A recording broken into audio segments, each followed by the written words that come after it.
Hello, English learners. Welcome back to Softly Spoken English. If this is your first time here, I'm Sophia, and I'm very happy to have you with us. Let me ask you something. What are you doing this weekend? Maybe you have everything organized. Maybe you have one small idea, or maybe your plan is to wake up and see what happens. All three answers are normal, but we use different language to express how certain each plan really is. You know that moment when somebody asks about your plans and several future forms appear in your mind at once? Should you say, I will go, I'm going to go, I'm going, or I might go? They can all be correct, but they don't communicate exactly the same thing. Today, I'll help you hear the difference through one connected story, so you can understand not only the grammar, but also why each person chooses a particular expression. Let me tell you about a Friday afternoon I had at work with my friends Anna and Daniel.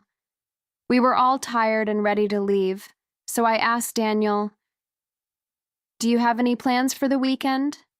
He said, "I'm meeting my brother for lunch on Saturday, but Sunday is still a mystery." I remember thinking that his Saturday sounded very organized, while his Sunday sounded a lot like mine, completely undecided. When Daniel said, "I'm meeting my brother for lunch," I knew it was a confirmed arrangement. His brother knew about it, they had chosen the day, and they already had a cafe in mind. That's why the present continuous sounded natural. What about you? If I asked about your weekend right now, could you answer with, "I'm meeting," followed by the name of someone you know? I asked, "Where are you having lunch?" Daniel answered, "We're meeting at a cafe near his house at 12. I said, "Wow, that sounds very organized." He laughed and replied, "My brother organized it. If it were my responsibility, we'd choose the cafe while standing outside it." Fair enough. The lunch was arranged, but Daniel was clearly not responsible for that impressive level of organization. Notice how the future time is already clear in their conversation. Anna asked about Saturday, so Daniel can say, "We're meeting at 12, without repeating, "on Saturday." Context carries that information for him. This is how real conversations work. People don't repeat every detail in every sentence. They build meaning together. Because we already know the day and the people involved, Daniel's short answer remains easy to understand. Then Daniel turned the question back to me. "What about you, Sophia?" I told him. "I'm going to clean my garage on Saturday." He asked whether anyone was helping me. "No," I said. "I've simply decided that I can't ignore it for another month." To be honest, I had said that before. Still, this time I meant it. It was a real intention, but there was no appointment, booking, or agreement with another person. This is where going to becomes useful. I had made a decision. I intended to clean the garage. The details were not especially organized, and judging by Daniel's face, he was not completely convinced it would happen. Honestly, I couldn't blame him. Still, the intention existed. We often use going to for intentions. I'm going to exercise more. We're going to save some money. Or, she's going to apply for a new job. So Daniel and I had two different kinds of plans. He said, "I'm meeting my brother," because the lunch was arranged. I said, "I'm going to clean the garage," because I had decided to do it. Think about your own life. Perhaps you're meeting someone this week, and you're also going to complete a task at home. Both actions are in the future, but the plans do not feel equally organized. Just then, I noticed several boxes beside Daniel's desk. "Those look heavy," I said. He replied, "They are. I need to take them downstairs before I leave." Without thinking much about it, I said, "I'll help you." That was not part of my Friday plan. I saw the boxes, made the decision at that moment, and offered to help. This is exactly the kind of situation where "I'll" sounds natural. We often use "will" in this way for immediate decisions, offers, and promises. "I'll carry that." "I'll send you the address." "I'll call you when I arrive." These aren't always long-term plans. Sometimes they are responses to what is happening now. If a friend says, "I don't have any milk," you might answer, "I'll get some." The decision appears inside the conversation, which is why "will" fits so comfortably. Here is the difference in one everyday situation. "I'm getting milk after work" suggests an existing arrangement or clear plan. "I'm going to get milk" expresses an intention. "I'll get milk" often sounds like a decision or offer made now. The action is identical, but the story behind the decision changes. This is the part learners often miss. Future grammar isn't only about time. It also shows how the plan exists in the speaker's mind. Daniel and I carried the boxes downstairs, where we ran into my friend Maya near the entrance. She works in the same building, and we often have coffee together. She asked, "Are you two doing anything after work?" Daniel said, "Nothing exciting." "Why?" Maya replied, "I'm thinking about trying the new cafe across the road." It wasn't an invitation yet. She was simply sharing an idea that was still forming. "I'm thinking about" is perfect when an idea is still developing. After it, use a verb ending in ing. "I'm thinking about taking a course," "we're thinking about moving," or "she's thinking about changing jobs." You can also say "thinking of." I use this expression quite often because it lets me share an idea without turning it into a promise. Sometimes an idea needs a little room before it becomes a real plan. Daniel asks Maya, "Have you decided to go?" Maya says, "Not really. I might go if I finish everything on time." Now we know even more. The cafe is only a possibility, and Maya's decision depends on work. Might tells us that something is possible but uncertain. After might, use the base form of the verb, "I might go," "she might stay," and "we might order dinner." Never add "to" after this word. I looked at the clock and said, "I might join you, but only if we leave soon." Daniel replied, "I probably won't. I'm supposed to meet my brother later." Maya might go, I might join her, and Daniel probably wouldn't because another commitment already existed. That felt like a very normal Friday conversation. Three people making plans while repeatedly checking the time and pretending we were not tired. Let's look at Daniel's expression.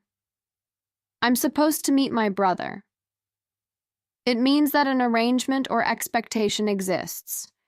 We use "supposed to" for plans, responsibilities, and things people expect us to do. "I'm supposed to work tomorrow." "We're supposed to arrive at 6.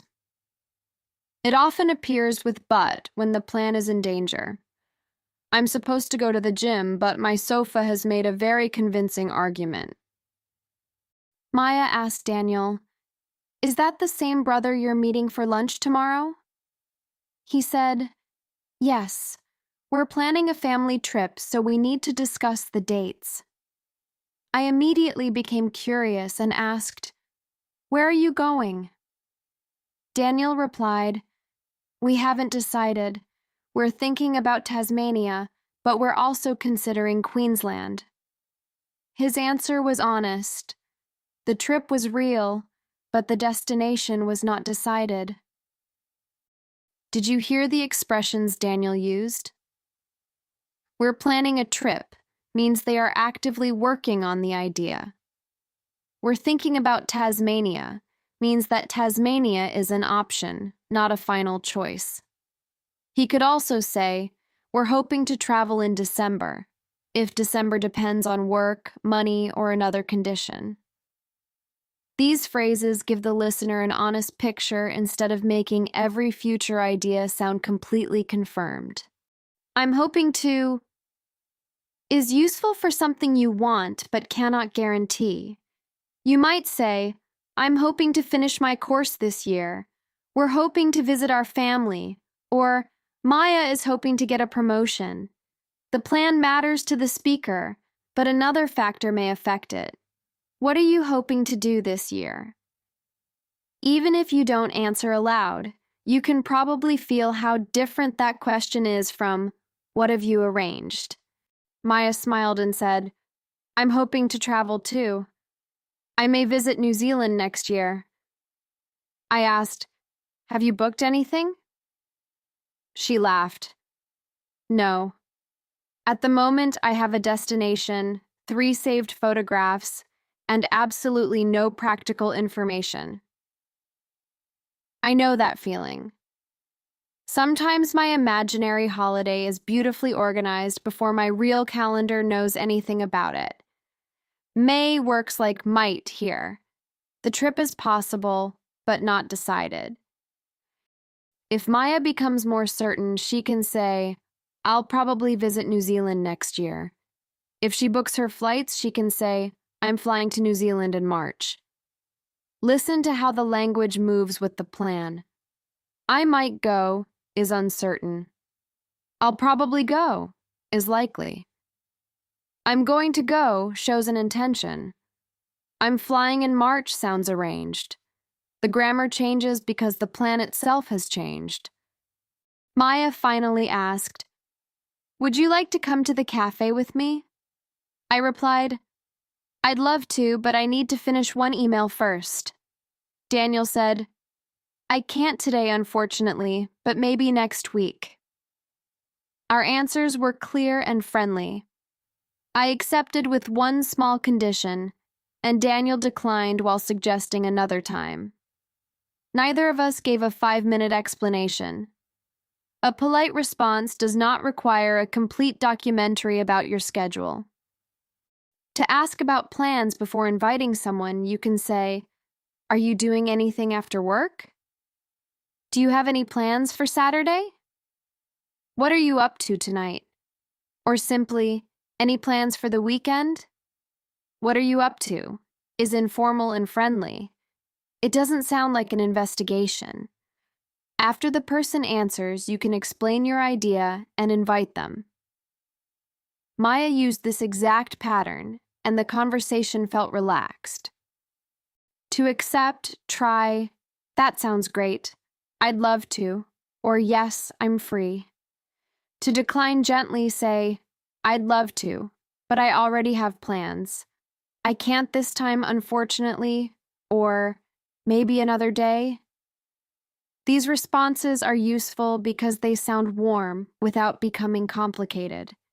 And remember, "I already have plans" is completely valid even if those plans are tea, comfortable clothes, and not answering the door. The following morning, Daniel called me and asked, "How is the garage cleaning going?" I had to admit, I was going to start early, but I couldn't find the key. He said, "So the garage has protected itself." I laughed because, honestly, that was exactly what it felt like. I was looking for the key, but my original plan had already changed. This gives us a useful structure. I was going to, for an intention that did not happen. We use "was going to" or "were going to" for past intentions that changed. I was going to call you, but I got busy. We were going to have a picnic, but it started raining. Maya was going to cook, but she ordered pizza. The pattern tells a tiny story. First there was a plan, then reality interfered. It is one of the most useful and natural ways to explain why something did not happen as expected. I eventually found the key in the pocket of a jacket I had not worn for weeks. Of course it was there. I texted Daniel, if I finish the garage before lunch, I might go shopping later. My plan now depended on a condition. Real plans often depend on weather, time, money, transport, and other people. If the weather is nice, we'll go for a walk. If I finish early, I might meet Maya. The condition explains the uncertainty. Daniel replied, if you actually finish that garage today, I'll buy you coffee on Monday. I wrote back, make it a large coffee. This time, Will showed the result he promised if the condition was met. If this happens, I'll do that. His message also gave me some extra motivation. Apparently, some important life decisions are powered not by discipline, but by the possibility of free coffee. Later, Maya sent me a photograph from the new cafe and wrote, you missed a very good cake. I replied, I'm definitely coming next time. Yes, the photograph convinced me immediately. The word definitely made my intention sound strong. Compare it with, I might come next time, which is uncertain, and I'll probably come, which is likely. These small words reveal how confident the speaker feels. Daniel asks Maya, are you still planning to visit New Zealand? She replies, yes, and I'm looking forward to exploring the South Island. Look forward to expresses excitement about something expected in the future. After to, use a noun or an ing verb. I'm looking forward to the weekend. We're looking forward to traveling, and she's looking forward to seeing you. Here, to is followed by ing, not the base verb. I want you to notice something about that weekend. Daniel had an arrangement, I had an intention, and Maya had an idea. During one ordinary conversation, we made immediate decisions, mentioned conditions, changed plans, and talked about hopes. None of us used one future form all the time. That is why natural English cannot be reduced to future equals will. The form changes with the meaning we want to communicate. A common learner sentence is, tomorrow I will meet my friend, and then I will go shopping. Everyone will understand it, but it may sound formal if both activities are already planned. A more natural version might be, I'm meeting my friend tomorrow, and then I'm going to do some shopping. The meeting is arranged, while shopping is the speaker's intention. Neither sentence is complicated once you picture the situation behind it. Let's fix 3 common mistakes. Instead of I might to visit Sarah, say I might visit Sarah. Instead of I'm thinking to travel in June, say I'm thinking about traveling in June. And instead of I'm looking forward to see you, say I'm looking forward to seeing you. These expressions are much easier to remember as complete pieces. Might go, think about going, and look forward to going. Now imagine someone asks, what are you doing this weekend? A natural answer doesn't need to be long. You could say, I'm meeting a friend on Saturday, but I might stay home on Sunday. That single answer contains one arrangement and one possibility. You could also say, I'm going to clean the house and I'm hoping to go for a walk. The best answer is the one that matches the real level of certainty in your plans. On Monday morning, Daniel asked me, did you clean the garage? I smiled and said, I did, and you owe me a large coffee. Then I asked whether he had chosen a destination for the family trip. Not yet, he replied. We're still thinking about it. Our plans had moved in different directions. I completed mine, while his trip remained an idea. The language changed naturally as each situation developed. Here is the whole system inside one short and useful summary. For an arrangement, say, I'm meeting Anna. For an intention, say, I'm going to call Daniel. For an immediate decision, say, I'll help Maya. For an idea, say, I'm thinking about traveling. For a possibility, say, I might go.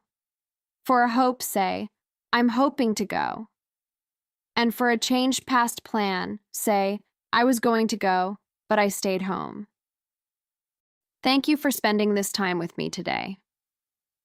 The next time someone asks about your plans, you don't need to search for one perfect future tense. Think about the plan itself. Is it arranged, intended, hoped for, or simply possible? Choose the expression that matches that feeling, and your answer will sound much more natural. Keep listening, keep practicing, and be patient with yourself. You're building real English one conversation at a time. I'll see you again soon.